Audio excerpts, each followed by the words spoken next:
Islamabad high court के जज का मुल्की सिक्योरिटी सूरत हाल पर एक बहुत बड़ा बयान सामने आया और इसके साथ साथ किस तरह एक तनहा एक औरत ने नादरा चेयरमैन जो एक मिलिट्री ऑफिसर को सर्विंग मिलिट्री ऑफिसर को नादरा चेयरमैन लगाया गया था उसको चैलेंज किया उस केस को उसके हवाले से भी आपको बताएंगे तफसील से।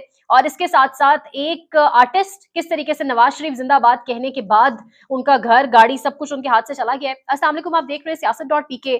कुछ बड़ी अहम तरीन खबरें आज सुबह से ही बड़ी अहम तरीन डेवलपमेंट सामने आ रही हैं। खासतौर पर अगर अदालती डेवलपमेंट्स की बात की जाए, नैब फैसला, नैब तरमीम, या तो नैब तरमीम को कल अदम करार दिया जाना था या नैब तरमीम रिस्टोर होनी थी, लेकिन उसके साथ साथ पाकिस्तान तहरीक इंसाफ के लिए कुछ बड़े अच्छे वाइटल साइंस दिखाई दे रहे हैं। अजहर मशवानी के भाई 92 डेज बाद 90 से ज्यादा दिन हो चुके हैं और उसके बाद जिस तरीके से आज वो घर लौटे दोनों भाई, और जिस तरीके से उन्हें घर के बाहर छोड़ा गया, तमाम तर सूरत हाल, उनकी कंडीशन क्या है वो तो वक्त आने पे तमाम तर बातें होंगी। वापस आ गए वो एक अच्छा साइन, एक वाइटल साइन। मशवानी खानदान खड़ा रहा, इनके सब्र को सलाम, इस्तकामत को सलाम। इसके साथ साथ जिस तरीके से पाकिस्तान तहरीक इंसाफ के सरबरा इमरान खान की कल जो मुलाकात हुई अडयाला जेल में, उस मुलाकात के दौरान किस तरीके से जो शीशा लगा हुआ था उसके हटने की जो खबर मिली कि अब वो शीशा वहां पर मौजूद नहीं है, चौकाटे मौजूद है लेकिन शीशा मौजूद नहीं है। और इसके साथ साथ किस तरीके से जो नैब केस है उसका फैसला भी आया। नैब केस में बेशक इमरान खान सुप्रीम कोर्ट के अंदर वो केस हार गए, लेकिन अखलाकी फतह इमरान खान की हुई और इमरान खान की जो तोशाखाना 2 केस और उसके साथ साथ 190 मिलियन पाउंड केस था, वो उन दोनों केसेस का मुस्तकबिल काफी तारीख दिखाई दे रहा है। उनकी कोई लीगल स्टैंडिंग नहीं है। लीगल एक्सपर्ट्स के अकॉर्डिंग एक एक मिनट अब उनका जेल के अंदर गैर कानूनी है, गैर आईनी है। और अगर बात की जाए इमरान खान, इसके अलावा भी इमरान खान का इन केसेस से कुछ नुकसान नहीं था। इमरान खान के ऊपर लगभग 100 से ज्यादा सैकड़ों केसेस हुए हैं इस टाइम। 48 केसेस तो उनके ऊपर सिर्फ पंजाब के अंदर हुए हैं, जिसमें 18 केसेस गालिबन लाहौर में। सो वो तो केसेस का सामना कर रहे थे, तोशाखाना का सामना भी कर रहे थे। लीग अभी उन पे कोई खुर्द-बुर्द जो है वो साबित नहीं हो सकी थी, तो ना तोशाखाना केस के अंदर और ना ही 190 मिलियन पाउंड केस के अंदर। लेकिन बेसिकली आज ये हराम माल को हलाल किया गया, आज काला धन सफेद किया गया और कादी साहब ने अपने लाने वालों को आज नवाजा है और नैब तरमीम को यानी एनआरओ बाकायदा तौर पे आज दे दिया गया है।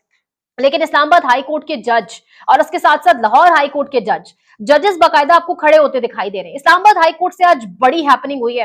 इस्लामाबाद हाई कोर्ट के जज सरदार एजाज इसाक साहब, जिस तरीके से सरदार एजाज इसाक साहब ने पिछली समाअत के अंदर भी अडयाला जेल के सुपरिटेंडेंट और डेप्टी सुपरिटेंडेंट को तलब भी किया और इसके साथ साथ कहा कि अगर वो पेश ना हुए अदालत के सामने, अदालत के रूबरू, तो ये समझा जाएगा कि दरखास्त गुजार के जो इल्जाम हैं वो बिल्कुल ठीक साबित हुए, वो बिल्कुल ठीक थे।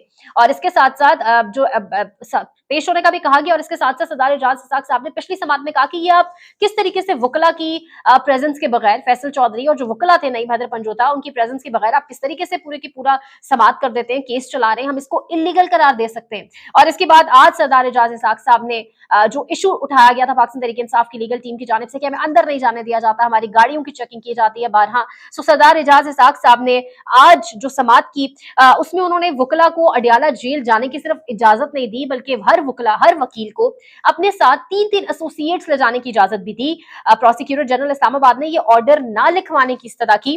तो जस्टिस सरदार एजाज इसाक ने रिमार्क्स दिए कि जेल ट्रायल का फैसला भी तो आपका है, यानी ये फैसला भी तो आपका ही था। तो वो फिर कहते हैं ना कि जब आप ऊंट रखते हैं तो फिर आपको दरवाजे ऊंचे करने पड़ते हैं। तो अब 9 छोड़ के 900 वकील, ये जस्टिस सरदार एजाज इसाक साहब ने कहा कि अब 9 छोड़ के 900 वकील को भी आपने एडजस्ट करना हो जेल के अंदर, तो ये अब आपका काम है। जेल ट्रायल के वक्त जब फैसला किया था कि जेल ट्रायल होगा, उस टाइम ये तमाम तर चीजें देखनी थी कि क्या क्या पेचीदगियां हो सकती हैं। तो वो बड़ा मशहूर सा मुहावरा है, आम उर्दू में हम इस्तेमाल करते हैं कि जब ऊंट रखते हैं तो फिर आपको दरवाजे भी ऊंचे करने पड़ते हैं। और अब तो वैसे भी अडयाला वाले कैदी का बड़े बड़े जो सियासी एक्सपर्ट्स हैं, पंडित कहते हैं कि वाकईतन कद ऊंट से भी ऊंचा हो चुका है। लेकिन जो अहम तरीन बयान सरदार एजाज इसाक साहब ने दिया, उन्होंने कहा कि सुपरिटेंडेंट अडयाला जेल ने कहा कि इस्लामाबाद हाई कोर्ट को जवाब देते हुए उन्होंने कहा कि हम जो गाड़ियां अंदर नहीं जाने देते वकला की, उसका एक बहुत बड़ा रीजन जो है वो सिक्योरिटी है, सिक्योरिटी सूरत हाल के ऊपर। जिस पर सरदार एजाज इसाक साहब ने जवाब दिया, उन्होंने कहा कि इस मुल्क में लफ्ज सिक्योरिटी का सबसे ज्यादा गलत इस्तेमाल किया जाता है।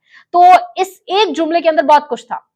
इस एक जुमले के अंदर वो तमाम गिरफ्तारियां भी हैं जो अमने आमा में नुकसान पैदा करने पे हो जाती हैं, जो एमपीओ लगाकर कर दी जाती हैं, जो लोगों के घरों में किसी भी वक्त घुसकर हो जाती है। कहा तो जाता है कि पाकिस्तान में कोई नो गो एरिया नहीं है, लेकिन लोगों के घरों में जिस वक्त घुसा जाता है, लोगों को जिस तरीके से किसी रैली के अंदर, किसी सियासी एक्टिविटी के अंदर पार्टिसिपेट नहीं करने दिया जाता। तो आज सरदार एजाज इसाक का ये एक जुमला, ये महज एक जुमला है कि इस मुल्क के अंदर लफ्ज सिक्योरिटी का सबसे गलत इस्तेमाल किया जाता है। लेकिन एक जुमला, वो कहते हैं ना दरिया को कूजे में बंद कर देना, ये बहुत कुछ कह रहा है। इसी तरह एक और जज साहब, वो जज साहब भी आज खड़े हो गए जी।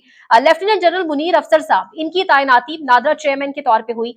वो औरत आपको दिखाएंगे, वो निहत्ती एक तन तनहा एक औरत, कोई वकील नहीं, खुद अकेले उन्होंने केस लड़ा, चैलेंज किया इनकी तैनाती को। क्यों चैलेंज किया नादरा चेयरमैन के तौर पर इनकी तैनाती को, वो भी आपको बताएंगे। लेकिन इसके साथ साथ जज साहब वहां भी खड़े हो गए, इस्लामाबाद हाई कोर्ट के जज खड़े हो गए, तो लाहौर हाई कोर्ट तक का हम पीछे नहीं रह सकते। लाहौर हाई कोर्ट के जस्टिस आसिम हफीज साहब, उन्होंने बाकायदा तौर पे जो अपनी लैंडमार्क जजमेंट दी है, उसमें वो कह रहे हैं कि while terminating appointment of a serving military lieutenant general, उन्होंने जो साथ लिखा है वो साथ वो कह रहे हैं कि ये जो अपॉइंटमेंट है इसको उन्होंने एक इलीगल अथॉरिटी, आप कह लें इलीगल अपॉइंटमेंट करार दिया है और अनऑथोराइज्ड अपॉइंटमेंट कहा गया जस्टिस आसिम हफीज की जानिब से उनकी ऑब्जर्वेशन के अंदर। यहाँ पर जिन खातून ने ये केस लड़ा अकेले, उनसे जब नुक्ता पूछा गया, जब सहाफी ने सवाल किया कि बेसिकली आपका नुक्ता क्या था, आपने क्यों चैलेंज किया इनकी तैनाती को, तो उन्होंने कहा कि किसी भी सर्विंग ऑफिसर को, सर्विंग मिलिट्री ऑफिसर को आर्टिकल 244 के तहत ये बिल्कुल राइट नहीं हासिल कि वो फौज के अलावा किसी भी इदारे को या किसी भी सिविल इदारे को सर्व कर सके। इसके साथ साथ कल ही एक और नई तैनाती हुई जिसमें कोर कमांडर, गालिबन कोर कमांडर मुल्तान है, जिनकी 3 महीने बाद रिटायरमेंट। और पाकिस्तान में बड़ी खुशकिस्मती होती है कि आप अभी, आपकी एक नौकरी चल रही हो और आपको अगली इतनी अच्छी नौकरी मिल जाए। यहाँ पे तो लोग रुल रहे हैं, लेकिन बड़ी अच्छी एक नौकरी चल रही है और मरात लेने के बाद वहीं पे साथ ही अगली जो तैनाती इनकी कर दी गई है एफपीएससी के चेयरमैन के तौर पे गालिबन, और कोर कमांडर साहब है इस टाइम ये मुल्तान के कोर कमांडर अख्तर नवाज सती साहब। तो इस तरीके से अब अवाम तो बात कर रही है, अवाम खड़ी हो रही है, और जिस तरीके से इन खातून ने अब अकेले ये तमाम तर मामला अदालत के अंदर चैलेंज किया है, जजेस भी खड़े हो रहे हैं, जजेस बाकायदा तौर पर अपने पांव पर लग रहा है कि अदालतें जो है वो खड़ी होना शुरू हो गई हैं। मिसाल इस्लामाबाद हाई कोर्ट, मिसाल लाहौर हाई कोर्ट। अगर कोई बस नहीं खड़ा हो रहा अपने पांव के ऊपर तो वो काजी फायद ईसा साहब ही हैं। शायद खड़े तो अपने पांव पर ही हैं, लेकिन चप्पल शप्पल शायद कोई जूते शूते कुछ और ही, उन्होंने बूट शूट पहने हुए, क्योंकि लग नहीं रहा फैसले उनके कुछ और बात करते हैं, आइन और कानून की वो बात नहीं करते। एक और वीडियो है वो भी आपको सुनवाएंगे, लेकिन उससे पहले इमरान खान साहब की आज अडयाला जेल से अहम तरीन गुफ्तगू सामने आई है, और कुछ डीजीआईएसपीआर की जो कल की प्रेस कॉन्फ्रेंस थी उसके ऊपर भी कुछ आज उन्होंने बराह रास्त जवाब दिया है। उन्होंने जनरल फैज के ऊपर भी बात की है, उन्होंने कहा कि जनरल फैज का नाम लेके मुझे डराया जा रहा है, एक एक करके आपको बताते हैं।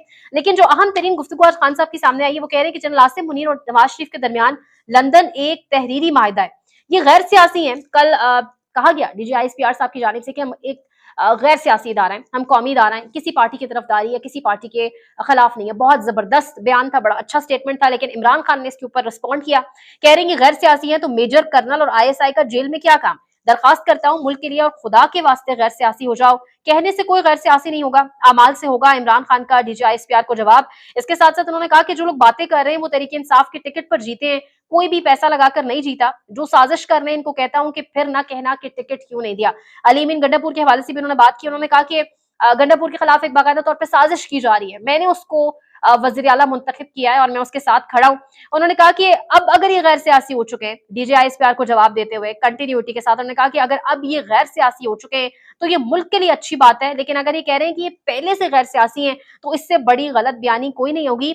इमरान खान साहब ने आज उठे अदालत के अंदर, समाज चल रही थी 190 मिलियन पाउंड केस की, या गालिबन तोशा खाना की समाज चल रही थी, और वो थे उन्होंने नैब के तफ्तीशी अफसर की जानिब पॉइंट आउट करके कहा है नैब के तफ्तीशी अफसर को कि तुम्हारी वजह से मेरी बीवी इस वक्त तक अभी तक जेल में है, तुम ये गलत केस चला रहे हो, मैं जिस दिन बाहर आया तुम्हें और चेयरमैन नैब को अदालत लेकर जाऊंगा। सो ये बड़ा एक दिलचस्प मरहला अदालत के अंदर जब इमरान खान खुद उठे और उन्होंने पॉइंट आउट करके तफ्तीशी अफसर से ये बात की। ये भी कहा कि 1 करोड़ 80 लाख के हार की कीमत 3 अरब 18 करोड़ लगाई गई। नजीर भट्ट, इनाम शाह और तोशा खाना के तफ्तीशी अफसर को अदालत लेकर जाऊंगा जिनकी वजह से मेरी बीवी 7 माह से जेल में कैद है।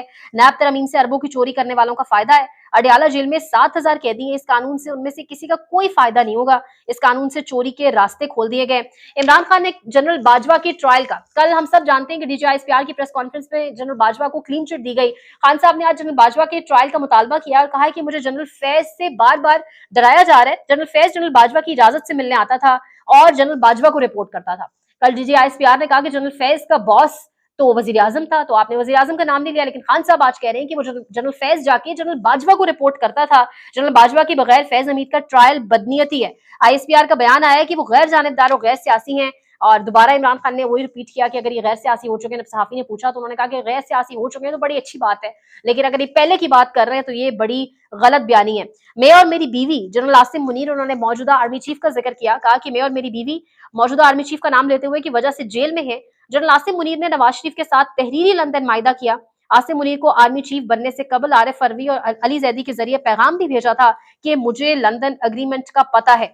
जनरल बाजवा को इसलिए बाहर रखा जा रहा है कि इसने रजीम चेंज किया, बाजवा को अगर ट्रायल में लेकर आए तो सारे भेद खोल देगा। यानी इमरान खान स्टेप बैक करना तो बड़ी दूर की बात है, बड़ा खुलकर सामने आ रहे हैं और बात कर रहे हैं और 2 कदम आगे बढ़ के बात कर रहे हैं। बड़ी इंपॉर्टेंट गुफ्तगू आज इमरान खान साहब की सामने आई है।